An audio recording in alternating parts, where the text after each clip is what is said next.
시편 121편 1절부터 봅니다. 내가 산을 향하여 눈을 들리라. 나의 도움이 어디서 올꼬? 나의 도움이 천지를 지으신 여호와에게서로다. 여호와께서 너로 실족지 않게 하시며 너를 지키시는 자가 졸지 아니하시리로다. 이스라엘을 지키시는 자는 졸지 아니하시고 주무시지도 아니하시느로다.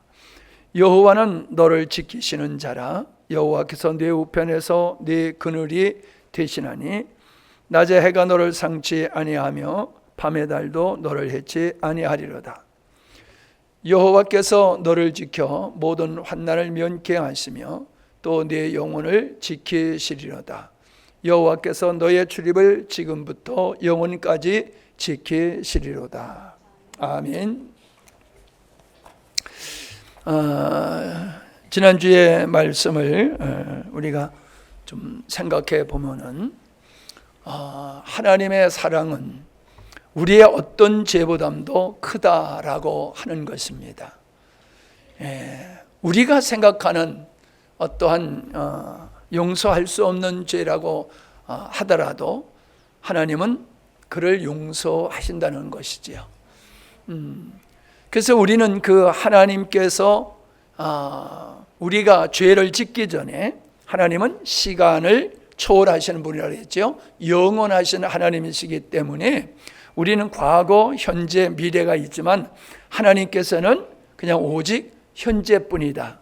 그래서 우리가 지금의 예수님께서 우리를 대속하시는 것은 이미 창세전에 계획하시고 십자가를 통해서 하나님께서 그것을 이루셨는데 우리의 죄는 미래였다는 것이지요. 그러니까 창세전에 하나님께서는 예수님을 통하여 구원하시려고 했기 때문에 우리가 죄를 짓기 전에 하나님은 우리를 죄를 용서하실 계획을 세우셨고 그것을 이루셨다는 거죠. 우리가 죄를 진 다음에가 아니라 짓기 전에 이미 우리가 지을 죄를 하나님께서는 예수님을 통하여 속죄하기로 계획하셨다라고 하는 것이지요. 그런 측면에서 오늘 우리들은 예수 믿기 전의 죄와 예수 믿고 난 후의 죄라고 하는 것은 구별되는 것이 아니라 전이나 후나 우리에게는 전과 후이 될 수 있지만 영원하신 하나님 앞에서는 하나님의 관점에서는 그냥 현재일 뿐이다 라고 하는 말씀을 드렸습니다. 우리가 성경의 히브리서 11장의 위대한 믿음의 영웅들도 우리가 짓지 않는 그러한 어마무시한 죄를 졌다는 거지요. 그러나 하나님은 그들을 향하신 하나님의 사랑, 그들을 향하신 하나님의 뜻은 중단되지 아니하고 실현되었다라고 하는 것이지요. 그것이 하나님의 놀라운 사랑이라는 거지요. 우리는 사랑을 하다가도 이런저런 것에 의해서 우리가 깨어지고 갈라지고 여러 가지 역사가 있지 않습니까? 사랑하던 관계가 원수가 되기도 하고 그러지 않습니까? 어떤 계획을 했던 것이 숲으로 돌아가기도 하고 그러는데 하나님은 우리가 실수하고 넘어지고 죄를 지을 것까지 아시면서 우리를 예정하시고 선택하시고 그래서 십자가로 무조건 대속의 은혜로 우리를 의롭다 하셨을 뿐만 아니라 로마서 8장에서는 우리를 영화롭게 하셨다고 얘기를 하고 있다는 거죠. 그러니까 우리가 지금 아직은 우리가 온전히 영화롭지 못합니다. 그러나 하나님은 우리를 구원하셔서 당신의 사랑의 대상으로 아들로 신부로 우리를 만드신 후에 그 사랑의 사람을 하나님의 수준의 영화로운 존재로 하나님은 이끌어 가시는 분이라는 거예요.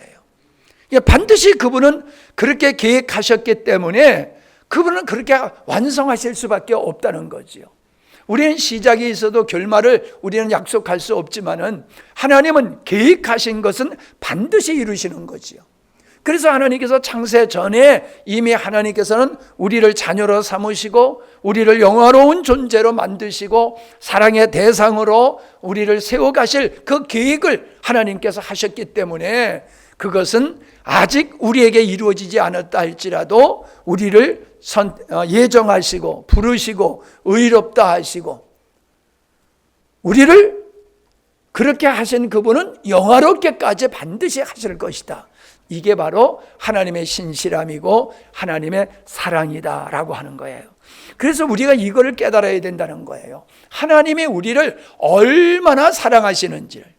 그냥 우리가 하나님 우리를 사랑해 라고 하는 그냥 관념적인 게 아니라 가슴으로 귀뚫은 종과 같이 하나님 앞에 헌신할 수밖에 없을 정도로 우리는 하나님의 사랑이 가슴에 닿아야 되고 그 사랑에 매혹되어서 살아가는 인생이 예수 믿는 자의 삶이다라고 하는 것입니다. 여러분 누누이 말씀을 드리지만은 우리의 믿음은 하나님의 사랑을 얼마나 우리가 깨닫고 있느냐. 우리는 하나님의 사랑을 받고 있어요. 예, 받고 있는데 내가 얼마만큼 하나님의 사랑을 받고 있느냐라고 하는 걸 깨달아야 된다는 거예요. 그게 실제가 되어야 된다는 거예요. 그러니까 우리가 하나님을 향해서 헌신하는 게 두 종류예요. 가만히 보면은 첫째는 복 받으려고 열심을 내는 사람들이에요. 예, 근데 우리는 그건 아니라고 얘기를 하고 있죠.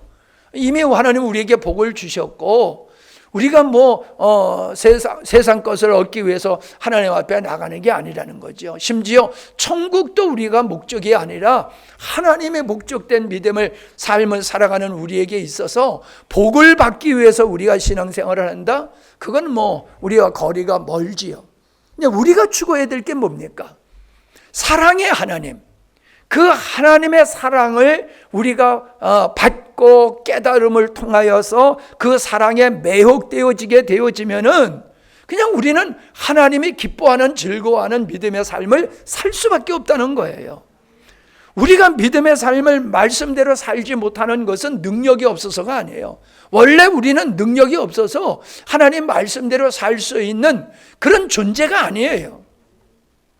그런데 우리가 하나님의 사랑을 깨닫게 되어지면은 그냥 우리는 그분에게 매혹되어지고 내가 하나님의 말씀대로 살 수 있는 나를 의지하지 아니하고 오직 나를 구원하시고 나를 의롭다 하시고 영화롭게 하시는 그분을 전적으로 의존하게 되었을 때에 그 말씀이 우리의 삶 속에서 실현되어진다라고 하는 것입니다. 아멘. 그게 이제 지난주에 우리가 나눴던 말씀이거든요. 자, 오늘 그 선상에서 말씀을 또 나눠보려고 합니다. 여러분, 우리가 정말로 나와 아주 사랑의 친밀한 관계를 가지고 있는 사람을 꼽아보라고 하면은 어떤 사람을 꼽겠습니까? 우리가 내가 사랑의 친밀한 관계를 갖고 있는 그런 사람을 대보라고 하면 누구를 들겠어요? 어떤 사람을? 가족이죠. 예, 크게 얘기하면 가족으로 다 포함되는데 부모님이지요. 아버지, 어머니, 남편, 아내. 그 다음에 성경에서 보면은 친구라라고 하는 게 나와요. 자, 이것이 바로 하나님과 우리와의 친밀한 관계를 설명해 주는 하나님이 어떠한 사랑으로 우리를 사랑하느냐라고 하는 걸 나타내는 말씀이에요. 자, 오늘 말씀을 우리가 함께 읽었습니다마는 보십시오. 우리의 도움을 어디서 받을 수가 있겠는가? 우리는 인생을 살아가면서 도움 없이 살아갈 수 없는 존재입니다. 우리는 은혜를 입어야지 되는 존재예요. 우리는 하나님의 긍휼하심을 받아야 될 존재라는 거예요. 우리가 수고하고 애쓰면 모든 걸 할 수 있는 것 같지만은 그렇지 않아요. 우리가 건강에 보장되지 아니하면 할 수 있는 것은 아무것도 없습니다. 하나님께서 우리에게 건강을 주셔야지 우리가 수고하고 애쓸 수 있는 것이고 하나님은 우리에게 지혜를 주셔야지 되는 것이고 우리는 하나님의 은혜를 입지 아니하고는 할 수 있는 일이 없다는 거예요. 그러니까 우리는 도움을 받아야 될 줄나. 그래서 성경에서는 양이라고 표현하고 있지 않습니까? 하나님은 목자라고 하고 우리는 양이다. 그렇게 표현한 게 뭡니까? 우리는 도움 없이 살아갈 수 없는 존재다라고 하는 것이지요. 근데 그 도움은 어디서 오느냐? 천지를 지으신 하나님 여호와에게서 오는 거다. 그렇게 말씀을 하고 있으면서 설명을 하고 있어요. 그 설명이 하나님과 우리와의 그 친밀함을 나타내는 그 부모님, 아버지, 어머니와 같은 그것을 여기서 실제적으로 얘기하고 있지요. 여호와께서 너를 실족지 않게 하시며 너를 지키시는 자가 졸지 아니하시리로다. 이스라엘 지키시는 자는 졸지도 아니할 뿐만 아니며 주무시지도 않는다. 여러분, 이것을 읽을 때에 어떤 생각이 납니까? 여러분의 자녀들이 아팠을 때에 여러분은 아파하는 자녀를 놓고 그냥 마음 편안히 주무십니까? 마음 편히 못 잠하잖아요. 그죠? 자녀가 아파서 끙끙대고 기침하고 걸럭대고 앓는 소리 하면은 잠이 안 오잖아요. 졸지도 아니하고 잠을 자지를 않는 것은 고사하고 졸다가도 깜빡깜빡하고 그냥 뜬 눈으로 새지 않습니까? 오늘 이 말씀을 부모님이 자녀들을 사랑하는, 그래서 연약한 자녀를 곁에 놓고 편히 쉬지 못하고 애타게 사랑의 눈으로 지켜보는 그 부모님의 모습을 하나님이 우리를 어떻게 사랑하시는가, 그렇게 표현하고 있다는 사실입니다. 여러분이 힘들고 어려울 때에 하나님은 뒷짐지고 그냥 구경하시는 분이 아니라는 거예요. 우리가 힘들고 아플 때에 주님도 그렇게 힘들고 아파하신다는 겁니다. 근데 그 힘들고 아픔이라고 하는 게 내가 정욕을 위해서 세상 것을 얻으려고 하다가 당하는 고난을 얘기하는 게 아니에요. 우리가 의를 위해서 살다가 핍박을 당하고 고난을 당하고 어려움을 당할 때에 우리 주님께서도 그렇게 아파하신다는 거지요. 여러분, 사울이 예수 믿는 사람을 핍박하고 또 핍박하기 위해서 다메섹으로 갈 때에 예수님이 만나 주셨잖아요. 그때 예수님이 뭐라고 그랬습니까? 사울아, 사울아, 네가 왜 나를 핍박하느냐 그랬잖아요. 주님이 핍박을 받고 계시다고 말씀하셨어요. 이 땅에 하나님의 백성들이 의를 위해서 고난을 당할 때에 그래 너 잘해봐라, 그리고 지켜보는 분이 아니라는 거지요. 하나님도 그 우리의 아픔 속에 함께 아파하신다라고 하는 것이지요. 그래서 우리는 여기서 실족지 아니하도록 우리를 지켜주시는 분이다. 이 말씀을 보면 계속해서 지켜주시는 분, 그렇게 말씀을 하고 있습니다. 마지막 절에 보면 6절에 보면은 낮에 해가 너를 상치 아니하며 밤의 달도 너를 해치 아니하리로다. 여러분, 이건 우리는 별로 느끼지 못하지만은 이 사막에서는 이게 엄청난 차이라는 거죠. 낮에는 너무너무 뜨겁고 밤에는 너무너무 추운 그런 상황이지요. 그래서 그늘이 되어 주셔서 우리를 상하지 않도록 우리를 보호해 주시는 분이 바로 하나님이다. 우리가 이 땅에서 당하게 되는 고난과 역경 속에서 우리가 넘어지지 아니하도록 그분은 우리의 그늘이 되어 주시는 분이라는 거죠. 그래서 성령께서 말할 수 없는 탄식으로 우리를 위하여 기도해 주실 뿐만 아니라 주님께서도 보좌에서 우리를 위해서 기도하고 계시다고 성경은 우리에게 말씀하고 있지 않습니까?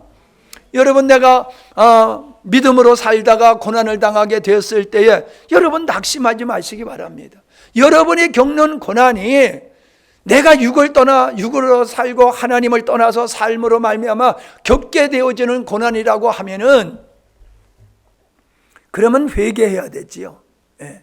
그러나 의를 위해서 핍박을 당하게 됐을 때에는 도리어 기뻐하라, 즐거워하라, 하늘에서 너의 상이 큼이라 라고 말씀하고 계십니다. 우리는 믿음으로 말미암아 고난을 당하게 됐을 때에 주님은 절대로 그가 실족지 아니하도록 우리 지키실 줄로 믿습니다. 우리의 시험, 우리의 탐욕으로 말미암아 넘어지는 것은 그건 어쩔 수 없어요. 그러나 의를 위하여 핍박을 당할 때에 하나님께서 우리가 넘어지도록 그냥 지켜보지 아니하시고 이기도록 우리를 지켜주시는 분임을 믿으시기를 바랍니다. 자, 그러면서 8절에 뭐라고 얘기를 하고 있습니까? 너의 출입을 지금부터 영원까지 지키시리라. 드는 거, 들어갈 때나 나올 때나. 신명기에 보면은 뭐라 하세요? 나가도 복을 받고 들어와도 복을 받고 떡강줄이에 차고 넘치는 복을 주신다. 그게 뭔 얘기입니까? 이 땅에서 부자로 잘 살게 해야 된다, 그런 얘기가 아니란 말이에요. 하나님은 우리의 일거수일투족을 관찰하시고 지키시고 보호하신다는 사실을 믿으시기를 바랍니다. 목자가 양을 관리하듯이 하나님은 우리를 그렇게 관리하신다는 것이지요. 자, 그렇게 해서 이제 아버지의 사랑을 우리가 한번 생각해 보겠어요. 시편 103편 8절에 보면 여호와는 긍휼이 많으시고 은혜로우시며 노하기를 더디하시고 인자하심이 풍부하시도다. 자, 우리는요, 아버지 하나님 그러면은 육신의 아버지가 먼저 떠올라요. 그래서 우리는 육신의 아버지가 온전하지 못한 분이기 때문에 하나님 아버지에 대한 인식도 우리가 오해를 많이 한다는 거예요. 우리의 육신의 아버지의 허물과 연약함을 우리는 잘 알기 때문에 아버지 하면 육신의 아버지와 하나님 아버지를 같은 선상에 놓고 생각을 하기 때문에 하나님을 그냥 화를 잘 내시는 아버지, 그냥 우리를 야단을 많이 치시고 우리를 힘들게 하시는 그런 육신의 아버지와 같이 하나님을 오해한다는 거예요. 그러나 우리의 아버지 하나님은 그렇지 않다는 것이죠. 여호와는 긍휼이 많으시고 은혜로우시며 노하기를 더디하시고 인자하심이 풍부하시도다. 자, 이사야서 42장 3절에는 상한 갈대를 꺾지 아니하며 꺼져가는 등불을 끄지 아니하고 진실로 정의를 시행할 것이며 라고 말씀하고 있어요. 전에도 말씀드렸습니다. 이 말씀을 상한 갈대를 꺾지 아니하시고 꺼져가는 등불을, 그거 그냥 꺾여진 갈대 보기 싫잖아요. 꺼져가는 등불에서는 아주 고약한 냄새가 나기 때문에 불만 꺼면 얼른 연기가 올라오지 않도록 꺼버리잖아요.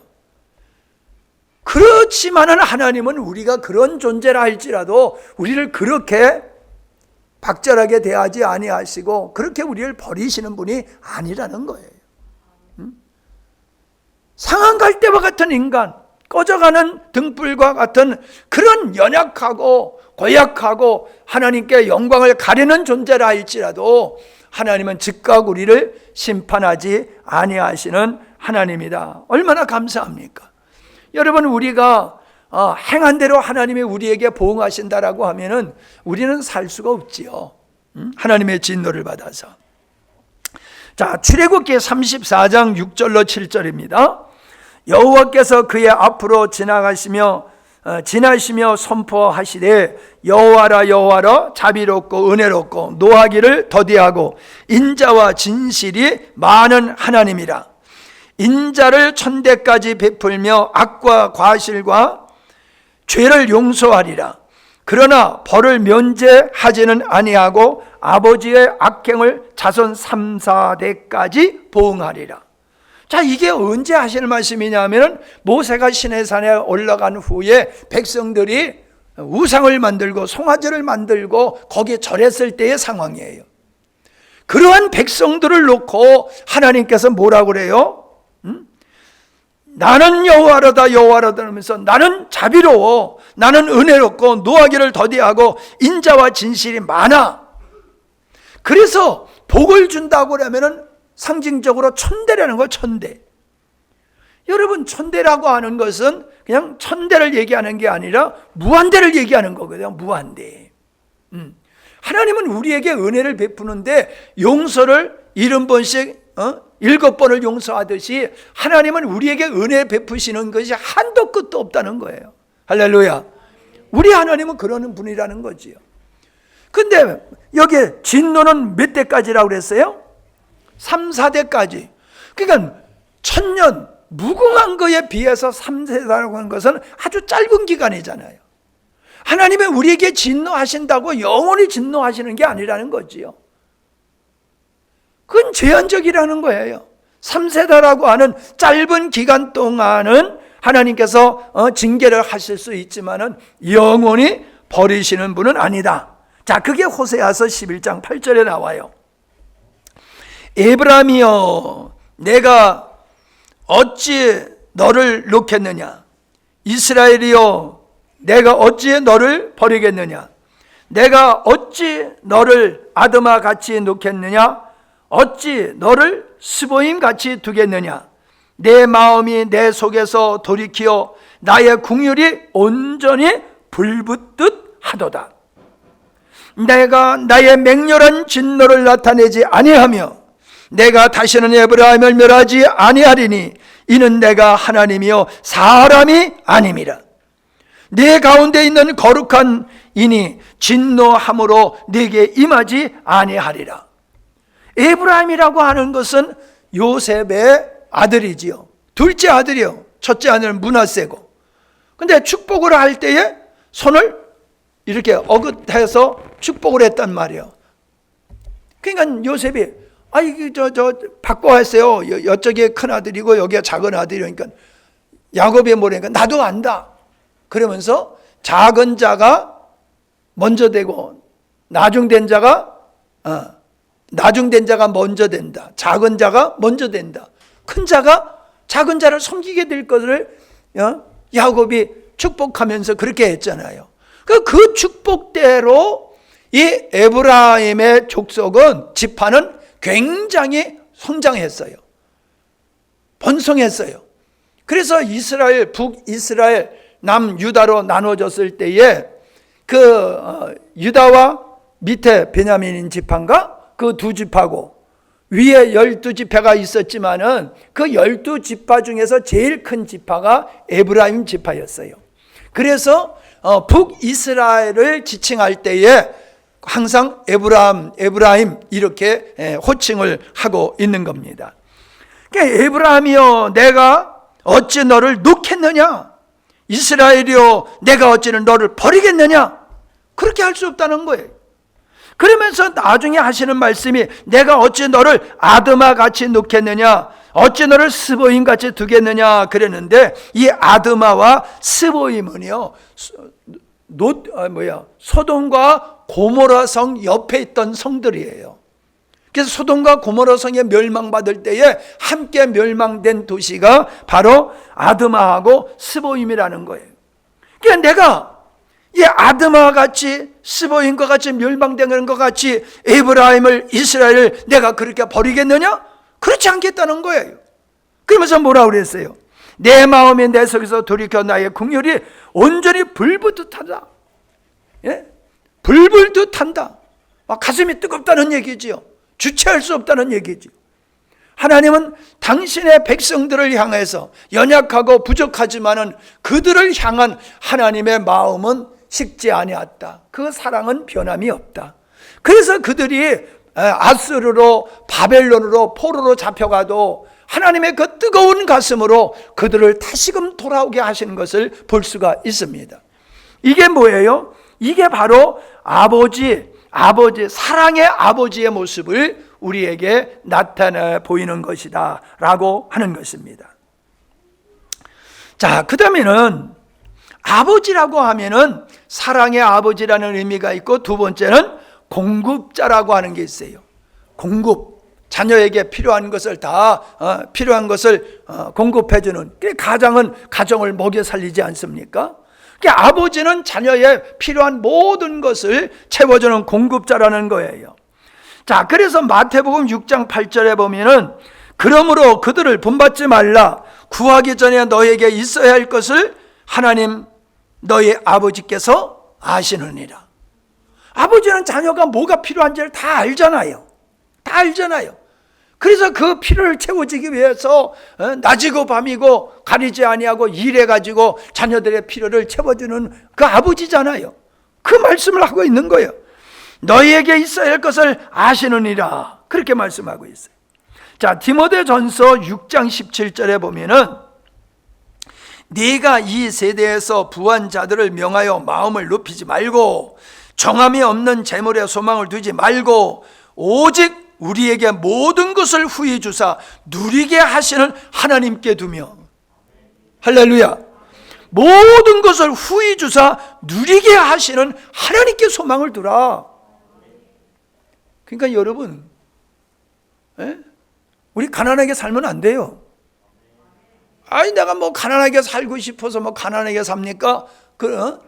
그렇게 말씀하실지 모르지만 내가 가난하게 산다는 건 무슨 뜻이에요? 정함이 없는데 마음을 두고 살고 있다는 거예요. 돈에 마음을 두면은 가난하게 산다는 거예요, 쉽게 얘기하면은. 그런데 하나님께 마음을 두고 살면은 하나님께서 부족함이 없도록 모든 것을 후히 주신다는 얘기입니다. 나는 이 말씀을 당당히 여러분 할 수 있어요. 내가 우리 아버지 도장 훔쳐가지고 빚보증 서가지고 알거지가 됐었잖아요. 예? 아마 나만큼 그렇게 가난한 경험을 한 분은 없을 거예요.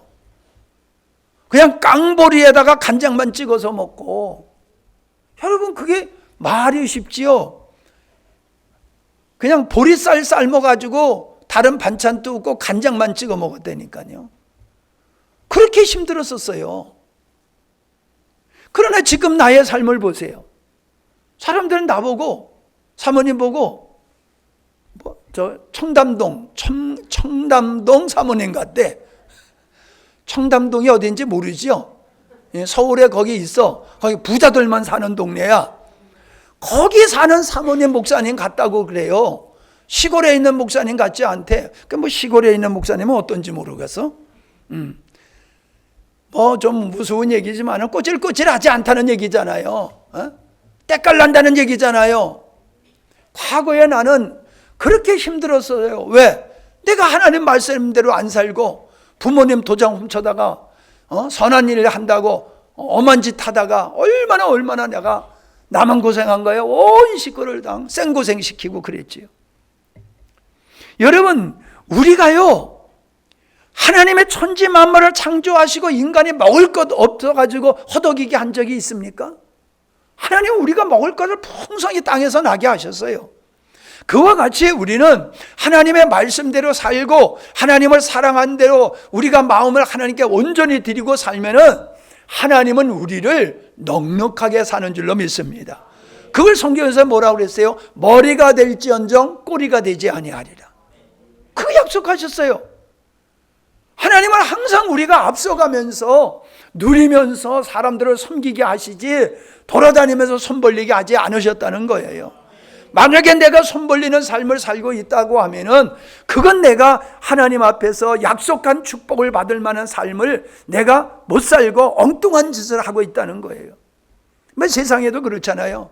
돈을 쫓아가면 돈이 도망간다고, 돈이 사람을 쫓아와야 된다고 그런 얘기를 하잖아요. 예수 믿는 사람이 주님 쫓아가지 아니고 돈 쫓아가면요 돈이 다 도망가 버려요. 어떤 사람은 또 11조 하면 부자 된다 그러니까 11조 해가지고 로또 1등 당첨되는 것 같이 11조 해가지고 그냥 내가 아무렇게나 해도 그냥 잘 살게 해주리라. 이거 허황된 꿈을 깨야 될 줄 압니다. 그거 아니라는 거예요. 오직 우리에게 모든 것을 후히 주사 누리게 하시는 하나님께 네 마음을 두라. 아멘? 네, 말로만 아멘 하지 말고 진짜 여러분 마음에 나는 모든 것이 없어져도 나는 주님 한 분만으로 만족합니다. 여러분 그런 마음을 가지고 사세요. 내가 여기 서서 여러분 설교하는 내 삶이 그걸 증거잖아요. 증거물이잖아요. 야 여러분 맨날 얻어먹는 사람은요 맨날 얻어먹어요. 근데 어려워도 섬기는 사람은요 창고가 마르지를 않아요. 여러분 사람 앞에나 하나님 앞에나 하나님 앞에 사람 앞에나 째째하게 살지 마시기 바랍니다. 예? 째째하게 살지 마세요. 하나님 앞에서 좀 모든 면에서 풍성하고 그냥 겨우 주일날 그냥 예배드리고 내 사명 다 했습니다 그러지 말란 말이에요. 11조 드리고 막 이거 나 뭐 어깨 폼 잡지 말란 말이에요. 우리의 삶 전체를 하나님께 드리는 나실인의 삶이 되기를 바랍니다. 그런 삶을 살아보세요. 하나님의 책임 주시나 안 주시나. 하나님 나 책임져 주잖아. 응? 그러니까 이렇게 당당히 얘기하는 거잖아요. 에? 그렇게 살아봐. 에. 뭐 마스크 쓰고 있으니까 아멘 하는지 안 하는지 알 수가 있어야지. 자, 신명기 32장 10절에 보면은 눈동자같이 지키신다고 그랬어요. 자, 황무지에서 짐승이 부르짖는 광야에서, 여러분, 광야에서 고난을 당하면 도와줄 사람이 있습니까? 없습니까? 도와줄 사람 없어요. 거기서 문제 생기면 진짜 큰 낭패를 당하는 거지 않습니까? 이제 그걸 생각해 보세요, 여러분. 예? 문제 생기면 누구도 도와줄 수 없어. 그냥 죽어야 돼. 그런 환경을 생각하시면서 거기서 만나 주셨다는 거예요. 여러분이요, 예? 밤에 가다가 누군가 이렇게 애라도 업고 가면 든든해요. 혼자 가면 괜히 내 발자국 소리에 놀래. 내 발자국 소리에 놀래고 낙엽 굴러가는 소리에도 놀래고 괜히 지가 놀랜다고. 근데 애라도 업고 가면요 든든해요. 걔가 뭘 한다고. 해줄 수가 아무것도 없어. 근데 애라도 만나고 업고 가면 든든해요. 그런데 그 깜깜한데 산적 임꺽정이가 나올 그 길을 가는데 든든한 분이 나와 함께 해준다 그러면 얼마나 좋겠어요. 광야에서 만나 주신다는 거예요. 누구도 도울 수 없는 환경 속에서 나를 만나 주신다는 거예요. 여러분의 삶이 광야와 같을 때 있어요. 예? 꼭 잘못만 안 해드려도 여러분 인생 살면서 나같이 고난을 많이 당한 사람 없어요. 예? 진짜 상담에 그렇게 많이 와도요, 우리같이 고난 많이 당한 사람 없어요. 우리 같은 광야를 지는 사람 없어요. 아무리 내가 힘들고 어려워도 요셉이 당한 광야와 같은 환경이라 할지라도 내가 주님 손 놓지 아니하고 주님의 손에 붙들림 받으면은 승리할 줄로 믿습니다. 만나주시면 돼요. 그분이 만나주시면. 그러면 해결되는 거예요. 주님 만나면은, 주님이 찾아오셔서 우리 만나주시면은 어떤 문제도 다 해결될 줄로 믿습니다. 예? 그런 증거 없이 우리가 예수 믿으면 무슨 재미로 예수를 믿습니까? 만나시고 호위하신다는 거예요. 예? 지켜주신다는 거예요. 군사들이 지키는 것 같이, 예. 경호원들이 지키는 것 같이, 우리를 군사를 풀어서 보호하시는 것 같이 그렇게 하나님은 우리를 보호하시며 보호하시며 어느 정도? 눈동자같이. 여러분, 눈동자가 얼마나 약하고 중요합니까? 그래서 하나님께서는 큰 바위 속에다 구멍을 뻥 뚫어놓고 그 안에다 눈알을 갖다 딱 집어넣어놨잖아요. 그래서 막 머리가 터져도 눈알은 안 터지잖아요. 진짜 눈알 터지는 사람은 그건 문제 있는 사람이야. 우리는 아무리 머리가 깨질진정 눈은 안 다치잖아요.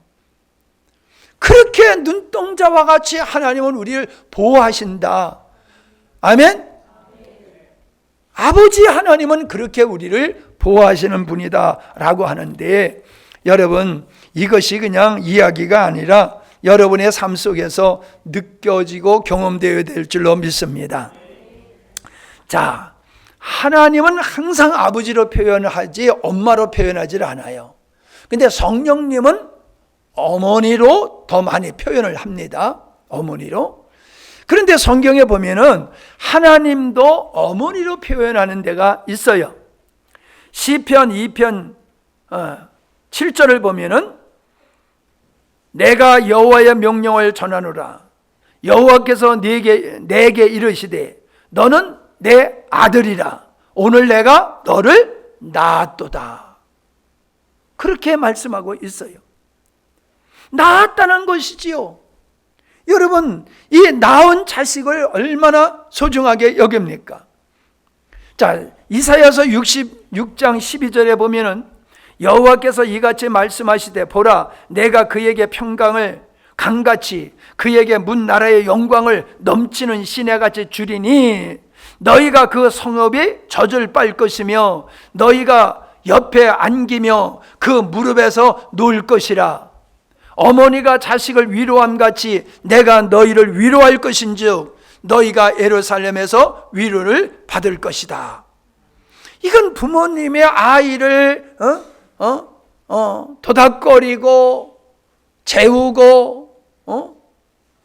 힘들어하는 아이를 이렇게 품어주는, 위로해주는 모습을 보여주고 있잖아요. 옆에서 안아주고 무릎 위에 올려놓고 젖을 먹이고 애가 울 때에 위로를 해주는 그 어머니의 모습을 하나님의 모습으로 여기 그렇게 표현하고 있지 않습니까?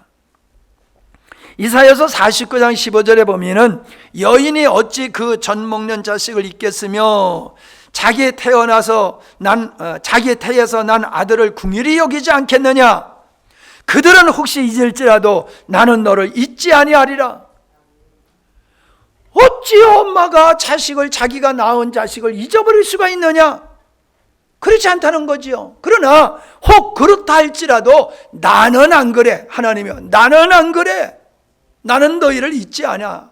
할렐루야. 여러분, 살다가 헤어지면요, 남자는 그냥 도망가 버리고 말아요. 아니, 미우면 뭐 마누라나 버리지 애까지 버려요.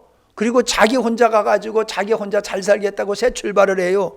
그놈은 뭐 심리도 못 가서 발병 날 거예요, 그냥. 근데 보세요.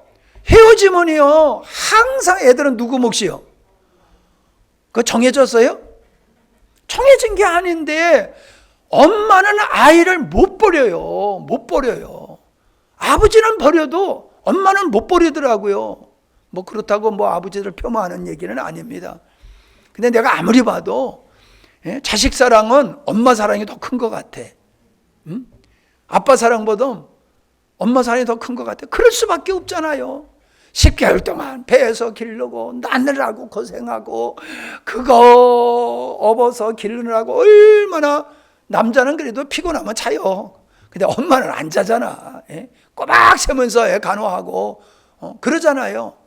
그렇게 길렀으니 그게 얼마나 귀한 자식입니까? 그냥 못 잊어요. 버릴 수가 없어요.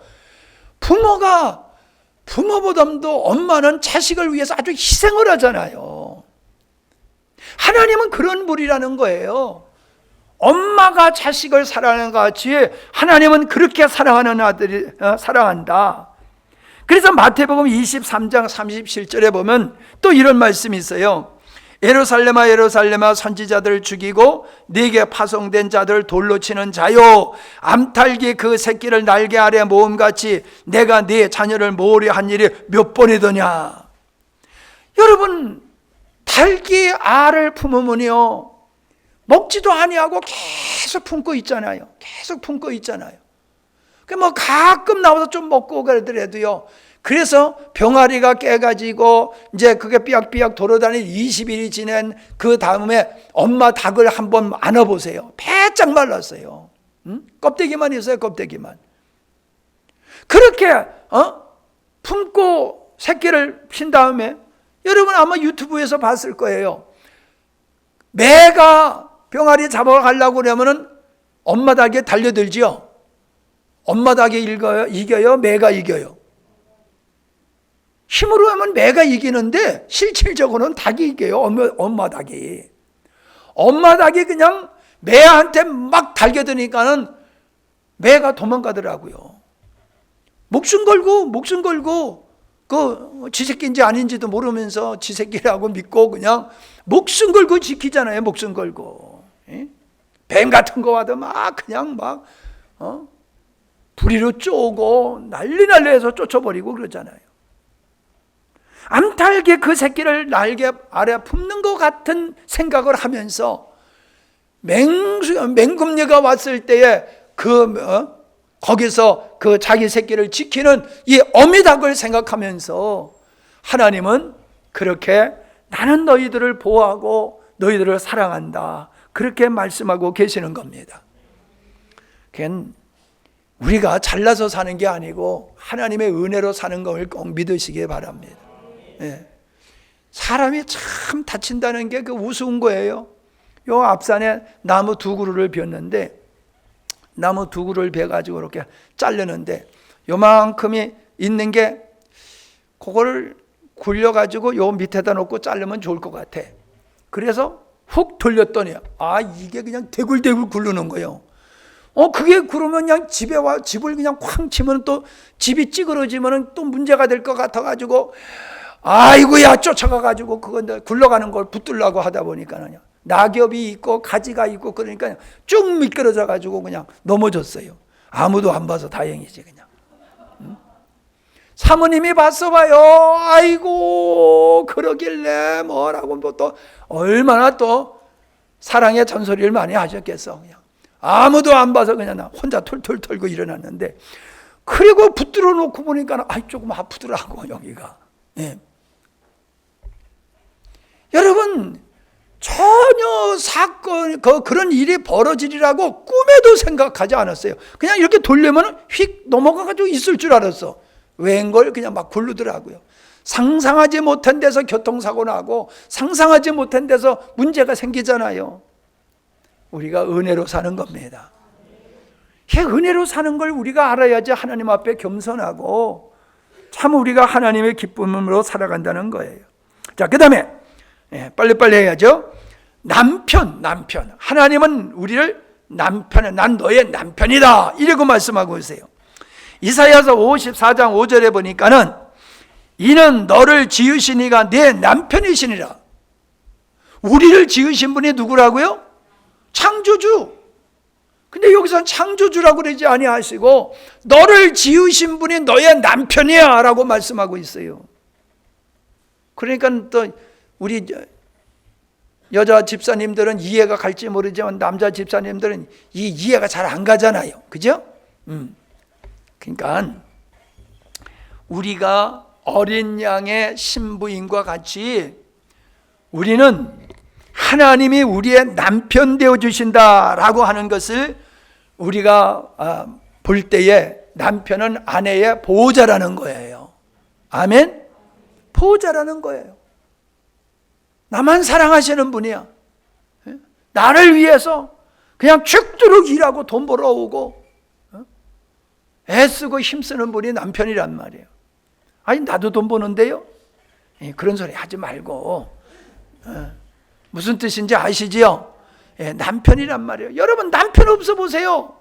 돈 아무리 많이 벌어봤지만 남편 없어 보세요. 남편하고 같이 안 살아도 남편이 있으면 든든해요. 남편 없으면 그냥 울타리가 없는 것 같단 말이에요. 너를 지으신 이가 내 남편이라. 호세아서 2장 16절 여호와께서 이르시되 그날에 네가 나를 내 남편이라고 말할 것이다. 호세아 선지자 그 고멜의 관계를 가지고 얘기하는 거예요. 고멜과 호세와의 관계를 가지고 하는 말이 이 백성이 하나님 앞에 돌아와 가지고 하나님을 향하여 뭐라고 고백하느냐? 당신은 내 남편입니다 라고 고백하게 된다는 거예요. 여러분 우리는 정한 신부로 살아가야 될 줄 믿습니다. 우리는 예수 그리스도의 신부로 살아가는 거예요. 그래서 우리가 세상을 사랑하면 그게 영적 간음을 했다고 성경에서는 질타하고 있잖아요. 하나님보다 더 사랑하는 것을 용납받지 아니하고 있잖아요. 왜? 남편의 또 다른 남자를 사랑하는 것이 용납되지 않듯이 하나님이 우리에게 유일한 남편이시기 때문에 그분만 사랑하고 그분의 사랑을 받는 것이 온당한 줄로 믿습니다. 그래서 에베소서 5장 25절에 보니까는 남편들아 아내 사랑하기를 그리스도께서 교회를 사랑하시고 그 교회를 위하여 자신을 주신 것 같이 하라.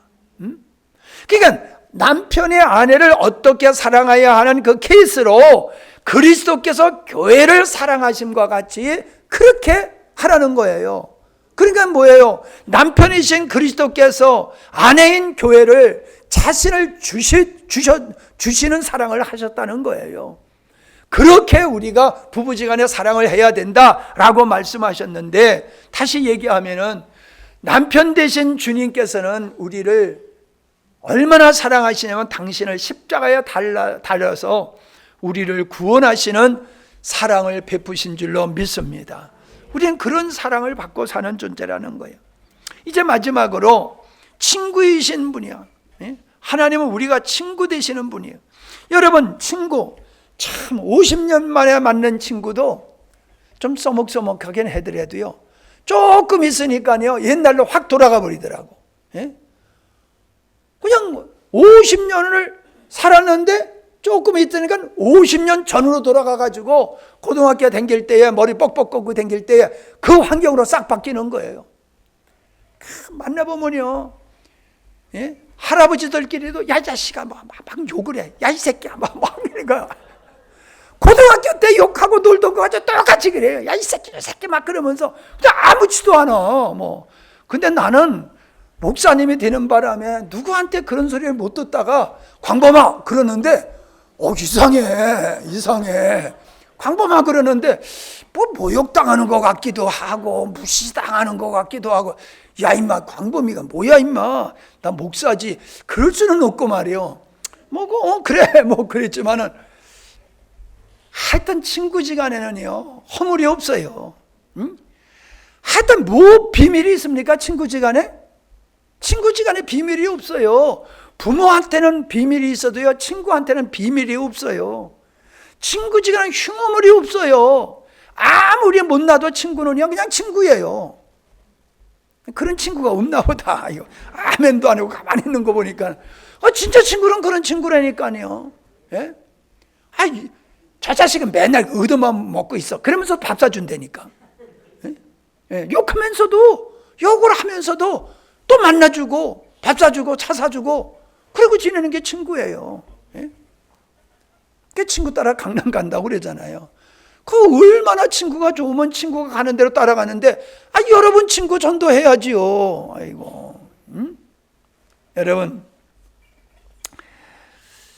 요한복음 15장 15절에 보면은 주님께서 뭐라고 말씀하셨냐면 너희를 친구라 하였노라 그렇게 말씀하셨어요. 주님께서 우리를 친구라고 불러주셨다는 거예요. 친구라고. 그러니까 그 말씀은 뭐예요? 얼마나 주님이 우리를 친근하게 대하시느냐는 거예요. 얼마나 친근하게. 허물이 있어도 부족해도 연약해도 욕지거려 하면서도 같이 지내듯이 하나님은 그렇게 우리를 사랑하시는 분임을 믿으시기를 바랍니다. 그런 하나님을 싫어한다? 그렇게 우리를 사랑하는 친구 되시는 주님을 멀리한다? 이게 어리석은 거지요.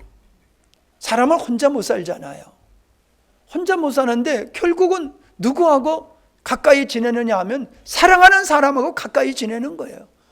그러니까 나는 여기 이렇게 밥 먹으러 가가지고 친구들끼리 앉아가지고 밥 먹는 거 보면요 소주 한잔 딱 마시고 노는 거 보면 너무 부러워.